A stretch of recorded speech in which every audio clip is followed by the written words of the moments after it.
now we're going to move on to that meningitis scare spreading across our area. Yeah, some health service facilities in New Jersey gave out medication connected to the deadly outbreak. It is important to remember that this type of meningitis is not contagious, but people in all different parts of the state may have been exposed. New Jersey reporter Tony Yates is outside one of those facilities in Teaneck. Tony. Hi, Liz. You know, no cases have surfaced here yet, thank goodness, but medical facilities that did receive those tainted doses have been on the phone calling patients who may have received those shots. One of those doctors' offices is in that building you see there behind me, 222 Cedar Lane, and there are 5 other offices in the state. First and foremost, we want to give you the list of medical offices that received batches of the steroids in question.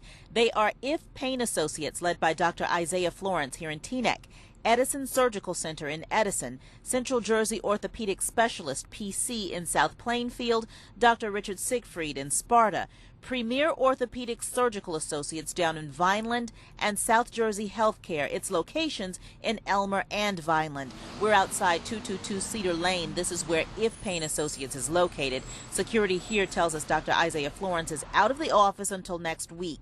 His office has been identified as one that received steroids from the tainted production. He's said to be affiliated with a local hospital, and federal health officials have put out an alert on this emergency. Dr. Amit Goswami has been a pain management specialist for 8 years. We went to his Paramus office, which is not on the list, but he's closely following the latest information coming out, he says, because his patients are asking. So my patients are concerned that whether they could be possibly infected with that tainted steroid. And what I want to tell my patients is that I don't even use that medicine. So if you have received an injection for treating your low back pain, neck pain, and you're concerned about it, the best is to ask your physician. The question is basically if it came from that source.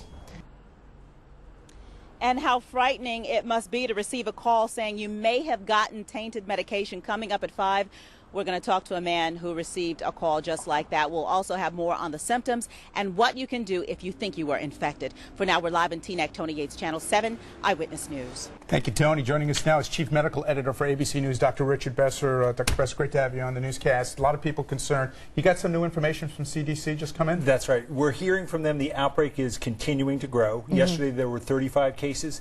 Today there are 47 cases in 7 states. And what they tell me is that as doctors reach out to more patients, they expect to see more cases of this meningitis that just weren't recognized. Okay, we should once again just reiterate, what are the symptoms of this fungal meningitis? Well, you know, when people think of meningitis, they think of those outbreaks on college campuses being spread person to person. This, as you said, is not contagious. And it also doesn't present with as classic symptoms as that does. Here, you may see fever, or it may not be all that high. Headache that is worsening, stiff neck. But here, this type of fungus can cause a stroke, and some people are presenting with weakness, with slurred speech. That can be a sign of meningitis. And it could really, I'm sorry, it could take a couple of days or even weeks for this to develop, right? Unlike bacteria where it multiplies very quickly, fungus can take weeks, sometimes even months to grow to the point where you're going to be affected. Talk to me a little bit more about this fungus. How does it develop? How did it get into the injections? Well, you know, that's the big question. The Food and Drug Administration's inspecting that plant. Most drugs that people take, they're manufactured by companies that are under very strict manufacturing standards. This is coming from something called a compounding pharmacy. It goes around all those FDA regulations. It doesn't have to go through strict manufacturing practice. So they're going to look to see where in the process did it become contaminated. Because they were able to see fungus just looking in one of those vials. It had grown up that much. So my mom just had this procedure earlier this week. Her doctor talked to her about where their medication comes from to reassure her to go through the process. But people at home who might have appointments coming up in the next few weeks for a similar steroid injection, how worried should people be about where their medication comes from? Well, you know, I think there are problems in the system that have to be fixed. But if you're someone who is having a back problem, who's going in, you know, your doctor now is going to be looking very closely. I've had this injection myself.